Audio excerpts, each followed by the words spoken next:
பொய்யை சொல்கிறார்.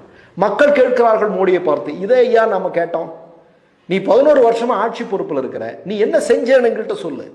இங்க வந்து ராகுல் அது செய்யல, காங்கிரஸ் அது செய்யலைன்னா அவன் செய்யறது செய்யாதது வேற. நீ ஒன்னதானே ஆட்சி பொறுப்பில் வச்சிருக்கிறோம், நீ என்ன செஞ்ச அதை சொல்லு அப்படின்னு கேட்கிறாங்க. உங்களுக்கெல்லாம் நல்லா ஞாபகம் இருக்கும், இந்துக்களே விழித்து கொள்ளுங்கள் என்று சொன்னார்கள். அப்படி சொல்லி சொல்லிதான் மெதுவாக ஆட்சி கட்டிலில் அமர்ந்தார்கள் 2014 இல்லையா? 11 வருடம் கழித்து ஒரு இந்து விழித்து பார்க்கிறான், அதிர்ச்சிட்டான். ஏன் தெரியுமா? நீங்கள் 2014 60 ரூபாய்க்கு விற்று கொண்டிருந்த பெட்ரோல் இன்றைக்கு விலை என்ன? மோடியினுடைய ஆட்சியில் 105 ரூபாய். டீசல் 50 ரூபாய்க்கு விற்கப்பட்டு கொண்டிருந்தது, இன்றைக்கு விலை என்ன? 100 ரூபாய்க்கும் அதிகம். 450 ரூபாய்க்கு ஒரு கேஸ் சிலிண்டர் விற்கப்பட்டு கொண்டிருந்தது, இன்றைக்கு விலை 1200.